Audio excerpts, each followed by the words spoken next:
A key component of the modern world economy, the chemical industry delivers products and innovations to enhance everyday life.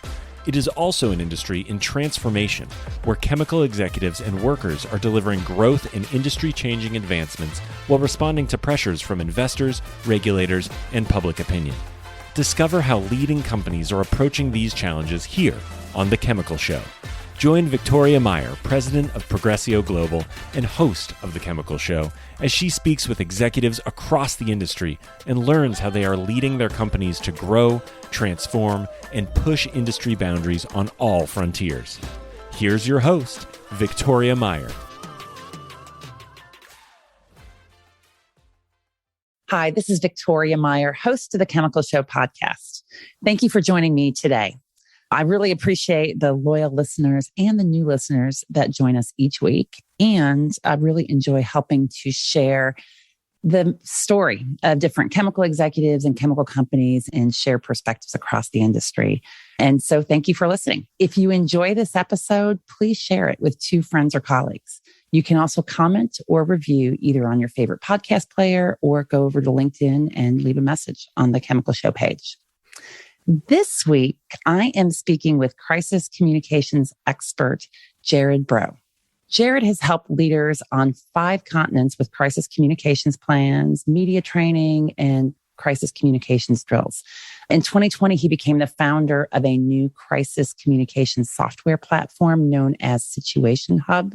And he has a real passion for helping companies, and especially chemical companies, protect their revenue, reputation, and brand. So, Gerard, welcome to the show. Hey, it's good to see you. Likewise. So I'm just going to start out asking, how did you get into this space? So I know you've got a background in news. Right. How did you switch over to communications and crisis communications? So, before news was childhood, which was growing up on the fence line of a chemical plant in Luling, Louisiana. I was on the fence line of Monsanto, where my dad worked. And when it came time for me to go to college, I worked at Monsanto every summer doing construction to put myself through college. So I grew up in the chemical industry.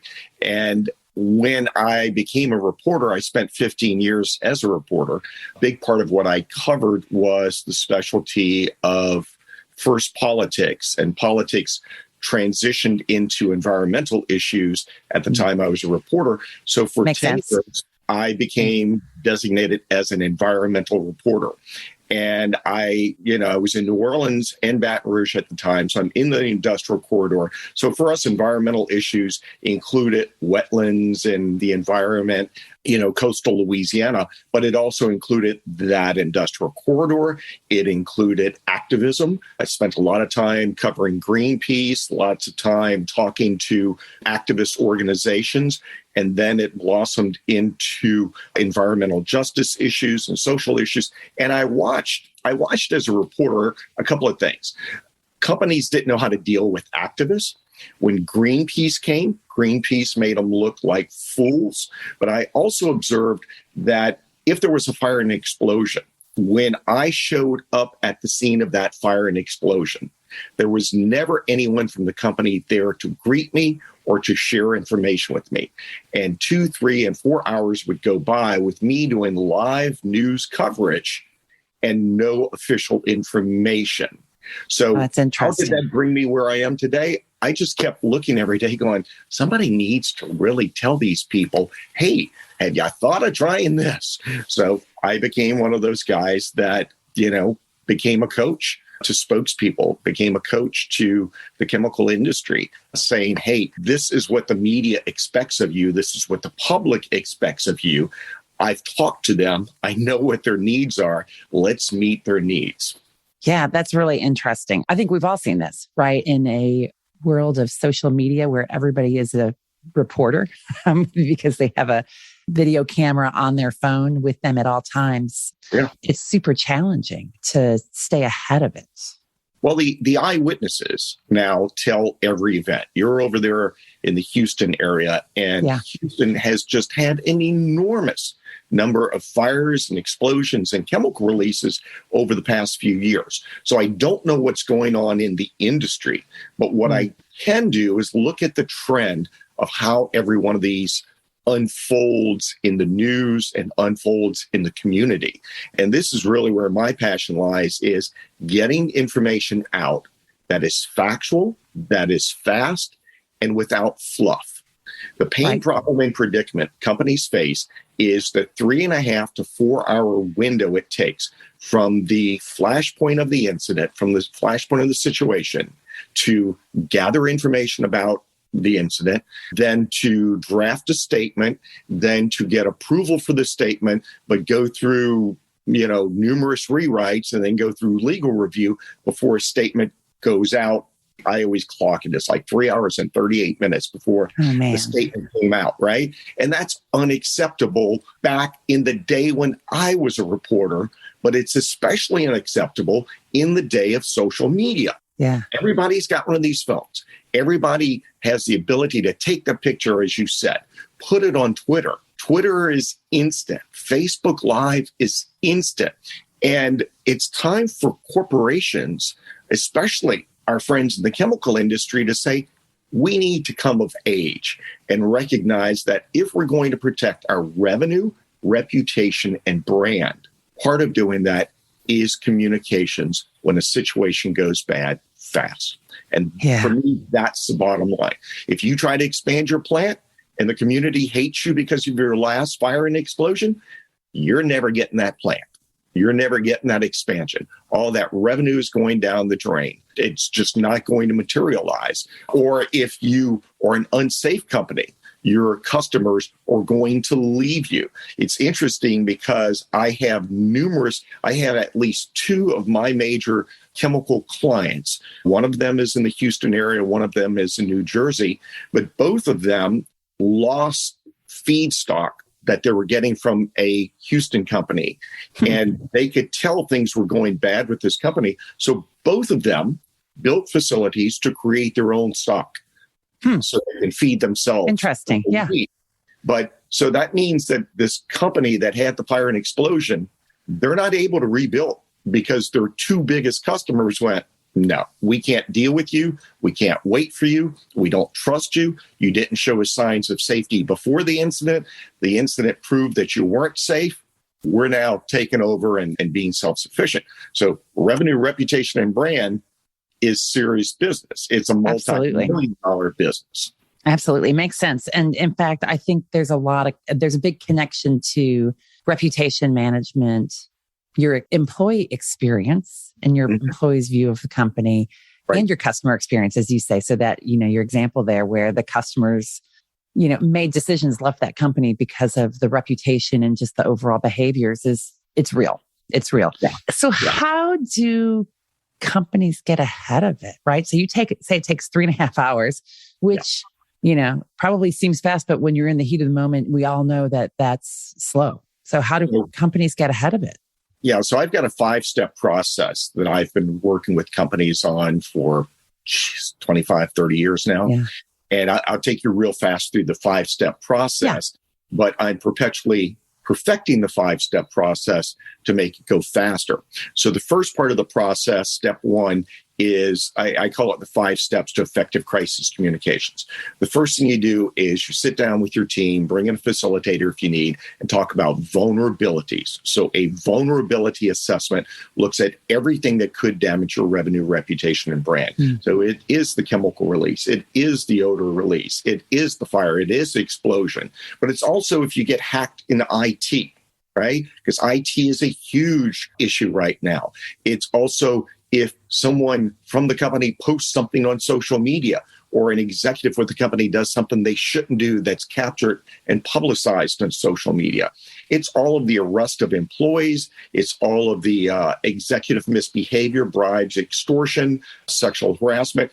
All of these situations fall into buckets, actually 2 buckets. One is a smoldering crisis and one is a sudden crisis. So the smoldering crisis, somebody has been misbehaving for a period of time and you haven't clamped down on it.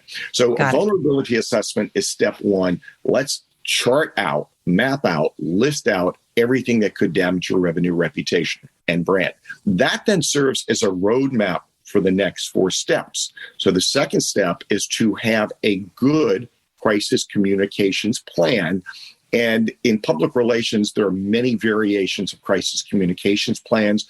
Most that I'm asked to review are not worth the paper they're written on because they tell you things that you should do rather than telling you what you must do, who does it, how fast do they do it, and how to achieve it. When I'm writing a crisis communications plan, I write a document that can be picked up and read in real time during the incident so that nothing falls through the cracks. Writing a crisis communications plan is different than an incident command or emergency operations plan because you have to have a different one for chlorine and you have a different one for ZDDP release or whatever it happens to be.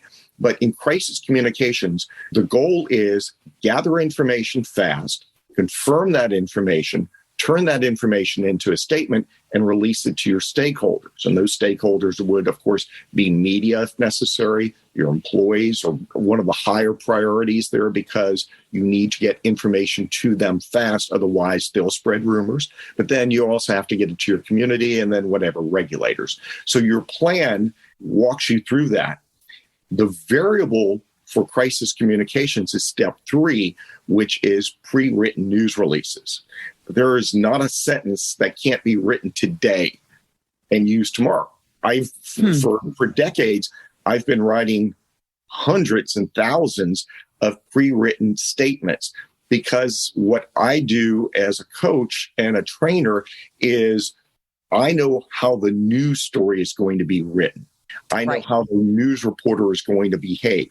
I know what the news reporter is going to ask because I was that person. And although the phraseology may differ, I know every question they're going to ask. And people always go, oh, you never know all the questions. Yes, the questions are who, what, when, where, why, and how. Yeah, that's what absolutely. You're being asked, right?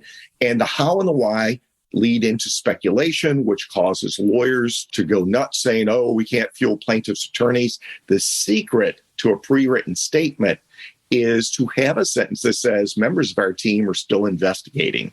When we know more, we'll share it with you. It would be inappropriate for us to speculate on the cause. When we know more, we'll conduct an investigation, tell you more. So these pre-written statements I've been creating for decades means the language can be pre-approved by everyone on the crisis management team, everyone in public relations, all of the executives, and the lawyers, so that we go from hours of approval to minutes. And then I converted that into the software platform that you mentioned, and we'll come back and talk a little bit about that in a moment. But once you have the statements written, step 4 of effective crisis communications is train your spokespeople. I need a well-trained spokesperson. If you follow my methodology of a pre-written statement, that statement becomes a script. So media training and media interviews and news conferences become exponentially easier because you rely on a script. And the script I write has a secret sauce, which is it answers every question you will get asked. So if you proactively answer questions before they get asked, you don't have to fumble for words when a barrage of questions come in. When my clients finish a news conference, there are almost no questions because they've been proactively answered. And the only thing they're going to get asked is more speculative questions about the how and the why. And if I can media train them to rely on their deflective statements of, it would be inappropriate for us to comment on that. We'll wait for an investigation to tell us what happened, how it happened, and how we keep it from happening again. So I train them to do that rather than traditional media training with all of this mind mapping of word trees and stuff like that.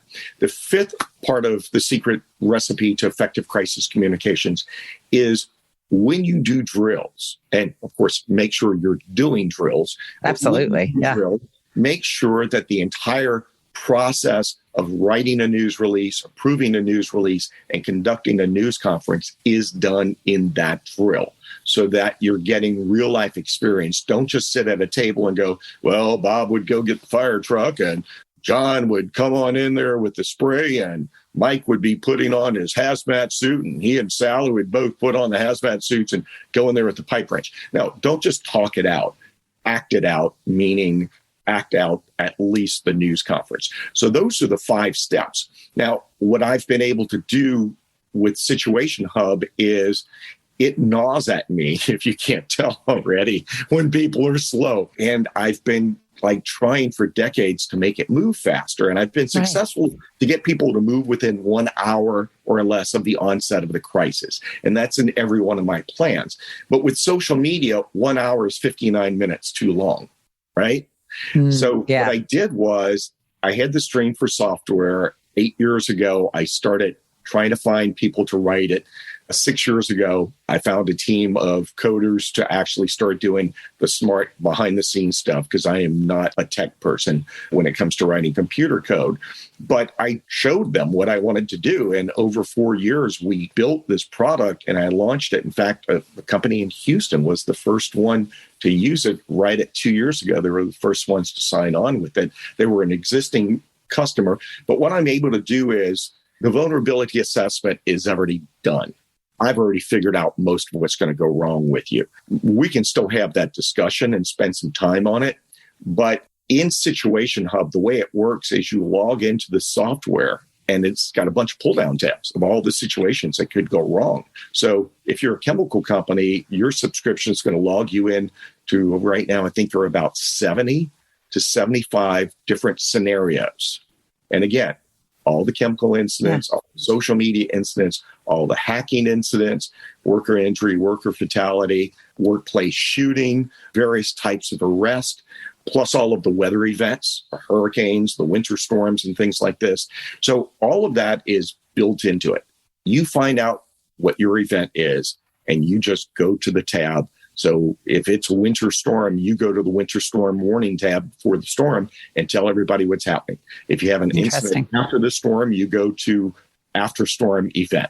If you have a power outage, you go to power outage. If you have a chemical spill, you go to chemical spill. If it's an odor release, you go to odor release. So you click on it and it will ask you questions sequentially that are actually writing a script for you to share on your website, a script that you'll read to the media if you do an interview, a script that you're going to email out to all of your customers, to your community, to all of your employees. And it's going to proactively answer the questions that all of those stakeholder audiences want to know. It also has a holding statement. So when you know almost nothing, one of the reasons companies don't release statements is they wait to know everything before saying anything. Wrong. Stop doing that. Stop doing that. Getting information out is like a buffet. Okay, so if you go to your typical buffet at a hotel or a casino, there's a soup, there's a salad, crab claws, there are entrees, later. So you've already gone through 2 cycles of going to get a salad and then going to get appetizers. And then your third trip is the big thing. And then you're going to finish it off with dessert. Communicating with your audiences should be the same way. Give us a little information, give us a little more information, give us the big picture of everything we know, wrap it up later if we need. So the holding statement can be executed in Situation Hub in 30 seconds to, say, a minute and a half, depending on that's pretty amazing. What your event is, right? And if you practice and know what the questions are, you're just going to click through and say, yes, this is it. Yes, that's it. No to this answer. And it's built on a decision tree to where if I ask you if people are injured, it's going to ask me a bunch more injury questions. If I say no one's injured, it's going to take me down a different decision tree. But even an event as big as a mass casualty shooting or fire and explosion, a news release can be generated in Situation Hub in 10 minutes, right? In 10 minutes. So you don't have to think of the phraseology of the sentences. You don't have to fight over commas. And it means that you're managing your revenue, reputation, and brand, and you're managing the expectations of the audience at the speed of social media. So it's been a goal of mine for decades to find a way to do it. And quite honestly, it's the advent of connectivity and a phone that can get a signal in just about every situation that makes it all possible. It's a cloud-based app, but it also works on your phone. Awesome. All right. So, Gerard, you have given us so much here that I want to unpack a little bit of it, maybe a lot of it, but we're going to just start with a couple of things that really came to mind as you were explaining this to me. So one thing is, I think that people perceive a prepared response, an early prepared response, as not being genuine, right? So if I write a generic response, it feels generic. Is that true, or how do you get around that? I've never thought it's generic. Every event has different variables. The key to it is to make sure that your word choice conveys whatever emotion or empathy needs to be conveyed. A huge part of crisis communications is understanding the need to convey empathy. If you've inconvenienced people, say, we apologize for the inconvenience. Lawyers freak out anytime you get close to empathy or apology. So there are ways to say what needs to be said without fueling plaintiff's attorney. And so the sentences or short declarative sentences that tell us who, what, when, where, why, and how. So it's not insincere to tell the audience what happened. What's insincere and unacceptable is to say nothing because you're trying to write these prose. The time for writing prose is long gone, but yet everybody still wants to write some beautiful sentence. So what I've done is in every Situation Hub event template, the first sentence is an empathetic statement that adds context. I call it a preamble. And I've been using this as part of my media training now for more than 20 years, but it adds context to the event. So if we think of our friends in industry, most of them have said safety is our top priority. And as a reporter, I would be standing there and there's a ball of fire and black smoke coming from over Sparky's shoulder there. And I'm thinking, clearly not, Sparky, because I see a fireball. Safety wasn't your top priority. So no kidding.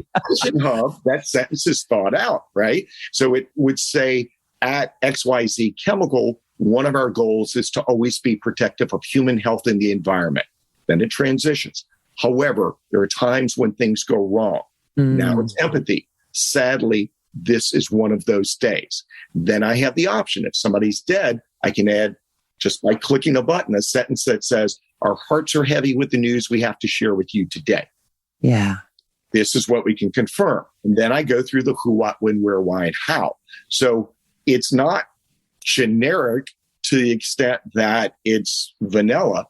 It still has empathy. It still conveys emotion.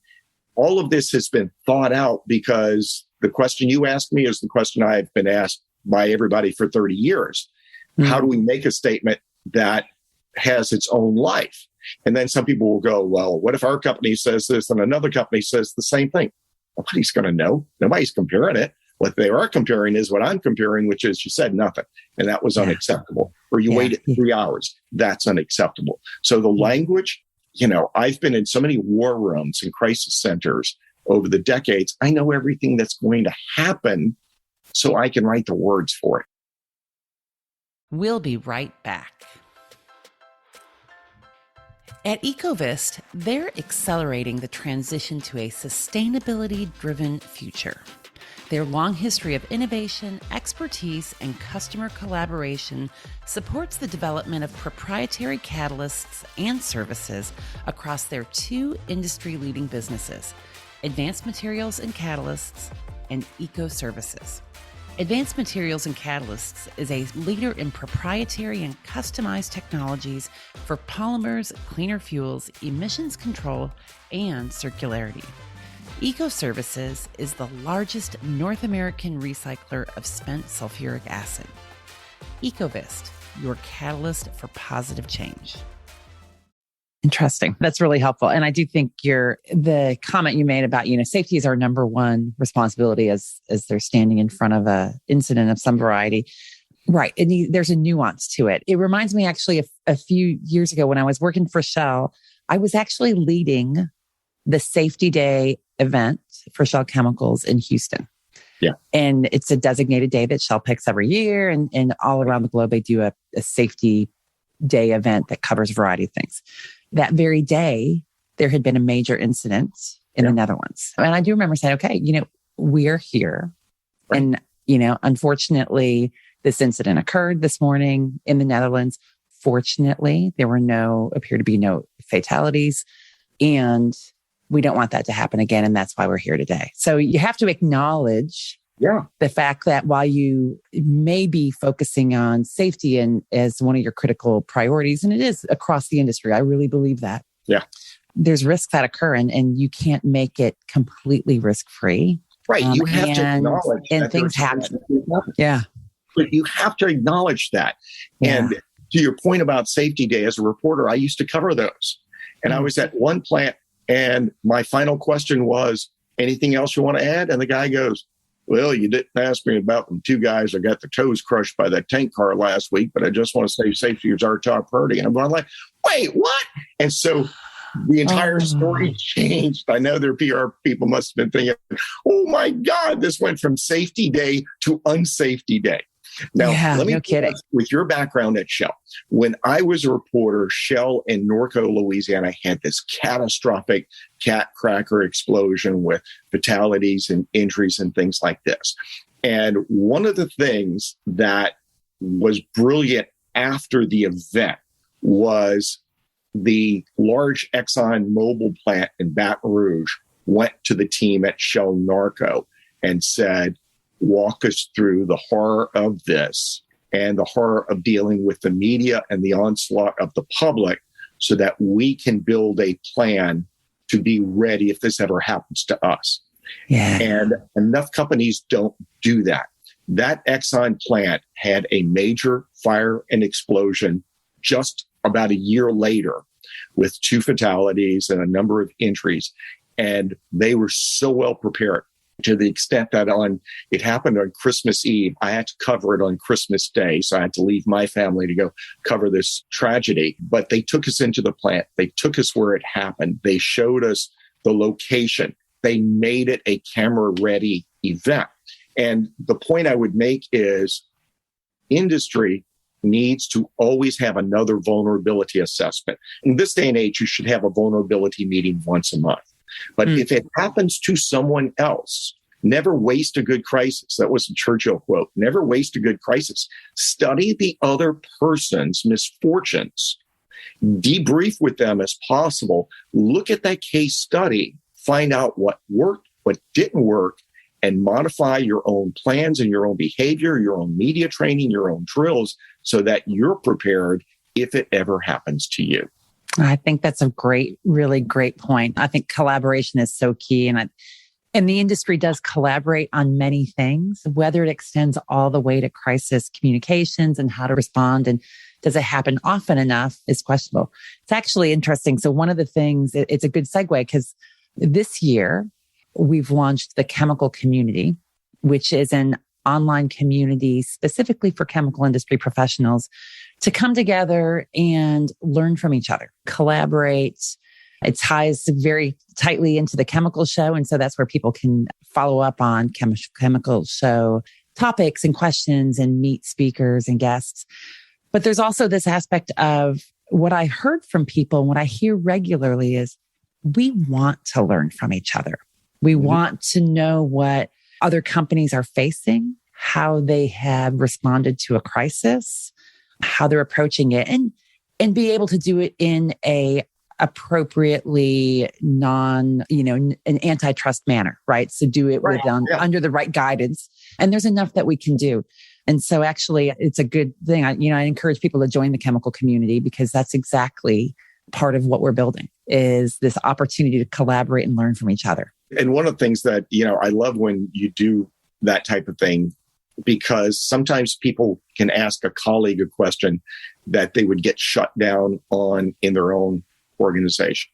And part of what industry needs to find is who will be the leader who will own this, because a lot of people have too many things on their plate and they kick the can down the road. And it's not as though you can look at your calendar and go, let me pull out my phone here. I can do the fire and explosion next Thursday. Oh, wait, no, the kids have soccer practice on Thursday. Right. Let's do fire and explosion on Saturday. Because most of us are off Saturday. Oh, no, we got a wedding Saturday night. We can't do the fire and explosion. You don't schedule a crisis. Right. Why wait? I'm an Eagle Scout. And what I found is Boy Scouts and Girl Scouts in industry are my favorite people because they understand the concept of being prepared. But the number of executives that I've dealt with over the decades who are in denial about the need to prepare or who will kick that can down the road just drives me insane. I'm the kind of guy who goes, let's prepare. Yeah. Why do you think that is? Right. So, I mean, my view sometimes, and I see this with companies, and I might say particularly with smaller companies, right? And I know that you work closely with NACD, the National Association of Chemical Distributors, and with ILMA, which is lubricant manufacturers, which encompass a lot of small companies. Yes. So, I have my observation, and it's not just with small companies, it's also at times with big companies, that people, one, don't think it's going to happen to them. Two, they don't want to spend the money today. Why spend the money today for something that may never come true or may not take place for another 3 or 5 years? Is that what you see? Is that why people aren't prepared? That's part of it. Yeah. Yet they're still going to buy an insurance policy in case the place blows up and it needs to be repaired, right? So they're going to spend a boatload on insurance, but they won't spend, I don't know, $199 a month for a Situation Hub subscription, right? I had a CEO. So back to smaller companies versus larger companies. I would say that some get it and some don't. Some have a be prepared mindset and others are just going to wing it and they're going to take their chances. They are different risk adverse personality types. What I love about dealing with National Association of Chemical Distributors and ILMA is that in a lot of these smaller companies, I'm able to deal straight with the CEO, the owner, the fourth generation owner of the company. Yeah. And those folks often get it, but some of them are just old fashioned and I don't want to spend that money. I've got one of my friends who is a CEO of one of those companies and he goes, Gerard, I just don't like the idea of subscriptions. And I said, I know, but you do have LinkedIn Premium, and LinkedIn Premium is about what you would pay for Situation Hub. And he goes, I just don't like subscriptions. So, but you got Netflix and HBO and Disney, right? And so we're in a subscription world, whereas I used to go into companies and, the minimum price was $10,000 for me to write all these news releases and write the crisis communications plan. That was the entry price. Right. And, that had price resistance, or that had resistance of, we'll try that another time. So it's more of a personality type. Mm-hmm. Sometimes it's a conflict internally. So one of the major global chemical companies saw Situation Hub and the head of global communications went, oh, this is sweet. I love what this does because I can get information from my remote locations all around the world. I don't have to wait 2 weeks until the Wall Street Journal calls me to tell me what happened. And this guy's like, I am all in on this. And then he goes to his senior vice president who says, well, let's just try to build all of this in-house. And so he has no choice. He tried to push back as far as he could. So what this means is he's going to spend years trying to build what they could be getting at an enterprise price for $79 a location, right? Yeah. But his senior VP would not stop to look at what Situation Hub does. They just said, no, go do something else. So part of it is, and I mean, I'm demo fatigued. I get people constantly trying to sell me a new communications tool or a new text messaging, whatever. All the time. I understand it. But in a world where your revenue, reputation, and brand matter, where public safety matters, where your employees are so critical, I just said, you know what? I have enough customers already that I'm going to build this tool out of my own pocket. This is known as a bootstrap company. There's no fancy investor here. There's Gerard. That's awesome. His own money because I know my own clients need it. And then now my clients, so we've got about 70 companies using it at this point, and they're telling their friends. So awesome. But, back to your question of why do some do it and some don't? Risk adverse, human denial. Human denial is my biggest competitor. My biggest competitor is not another firm in my same space. because we all fight that same human denial. As business owners, we just need our piece of the pie. Give me my sliver that lets me enjoy my home, my lifestyle, my necessities. But, it's interesting that even though I've made it exponentially less expensive and exponentially faster, some get it and some will kick that can down the road. Yeah. Well, and I would imagine that there's a certain element of competition for jobs. So for instance, if somebody inside the company is accountable for external communications and crisis communications, they could, if I can buy a tool that can replace me, then maybe they don't need me. So I imagine there's some human element of that as well. So there are two human elements of that. So the first one is it won't replace you because you have dozens, if not hundreds of things to do in addition to writing the statement. Yeah. The writing of the statement should not define what your job is. Your job is to communicate to multiple audiences, and getting to all of those audiences and managing all the tools that you have to do is a huge piece. I'm able to take that one task of writing off of their plate so they can be better at the other 99 things they need to do. I'll do one for you. You do the other 99 tasks.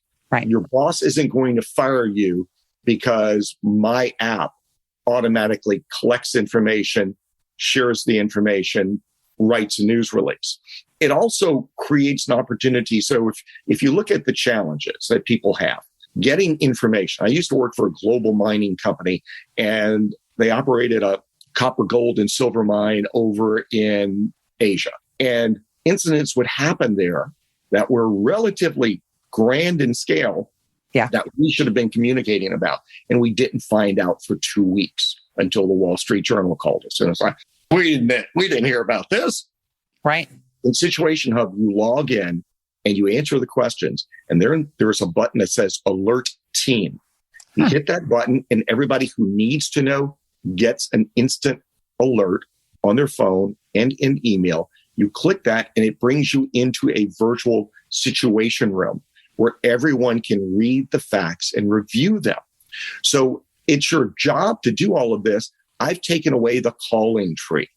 I've taken away you on the phone with Indonesia or Jakarta or Taiwan or wherever you happen to be. I've taken away the trying to get the information from remote location because we've trained the person at the remote location to log into Situation Hub, answer the questions. It alerts their team. It alerts the home office team. All of us go into the virtual situation room and we can review the facts. And if the facts are correct, you hit the button. So back to your original question, am I eliminating your job? No, I'm making your job run more smoothly and I'm ensuring greater success. Yeah. The other pushback I get is on the writing. Writers, word nerds like me, love our prose. Yes. And my sentences in the app are not compound sentences with lots of commas. And that's because humans fight over commas for 30 minutes. If I remove commas and have short declarative sentences, the process moves faster. The other thing is, some people go, well, there's no place to have a quote from our CEO. Well, you don't need a fake quote from your CEO. You're spending 30 minutes as a communicator at the chemical company trying to write a fake quote and getting it approved by your CEO, and you wasted 30 minutes when you could have simply said, we have a fire. There are no evacuations underway. It hasn't affected the air. It hasn't affected the ground. It hasn't affected water. And each one of those is a single sentence and a single thought. So is there pushback? Yeah, sometimes the pushback comes from PR. My belief is I can make your job better and you'll get praise for the fast response. Chances are your boss doesn't know where the statement came from. Yeah, no kidding. So speaking of your boss, who should be in charge? I mean, who's accountable for crisis communications? Is there an optimum ownership or accountability structure in this space? There isn't a single formula that works for every company because, as we talked about, the lubricant manufacturers and the small chemical distributors, as well as the specialty chemical companies, there often is no public relations person. So sometimes this is owned by the owner of the company, by the CEO. Sometimes it's owned by health, safety, environmental, whatever combinations of H's and S's and E's. I wish they would all agree to put the letters. But anyway, but everybody wants them to agree that they're their own way. So I'm not sure we'll get there, but okay. But health, safety, environmental often owns it. If there is a marketing person, that person owns it. Sometimes an incident commander owns it. So it varies. I've never found that, there is a perfect formula. What's important is what we have to do is figure out who are the decision makers, who sits at the table and makes the decisions of how we manage and end the crisis. Because the first rule of crisis management is make the crisis go away, right? So you get absolutely. That makes sense.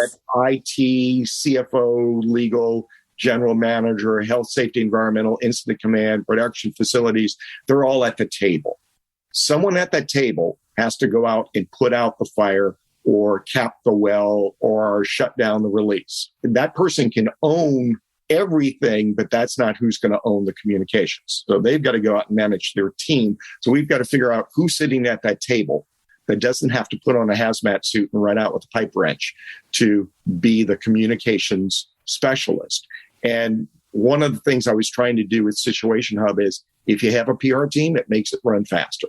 And if you don't have a PR team, it's PR team in a box, or in this case, PR team in an app. Yeah, makes sense. Awesome.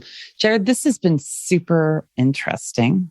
I've loved hearing about just your approach on this and how you are offering solutions for the industry to solve it. So if people want to get in touch with you and have a conversation, learn more about what you're doing, how can they do that? So the website to go to is situationhub.com, and you'll find my email address. You can just email me at info@situationhub.com, and it'll come right to my inbox. You can connect with me on Twitter at Situation Hub. You can connect with me on LinkedIn at Gerard, Gerard, Braud, Braud. When you go to the Situation Hub website, in addition to there being demos, there's also a blog page that has 1-hour master classes. So just like you have your community, we've kind of done the same thing. That's the way to go these days. And so once a month, we have a master class where we tackle some aspect of crisis communication. So there are resources to be had, but take 5 minutes and take a look at something that could revolutionize your ability to save, that revenue, reputation, and brand that we talk about. Awesome. Well, Gerard, thank you so much for sharing your story and sharing the Situation Hub with us. I appreciate you having me. Thanks so much for inviting me on board. You're very welcome. And thank you, everyone, for joining the Chemical Show today. And stay tuned for another great episode. We've come to the end of today's podcast. We hope you enjoyed your time with us and want to learn more. Simply visit thechemicalshow.com for additional information and helpful resources. Join us again next time here on The Chemical Show with Victoria Meyer.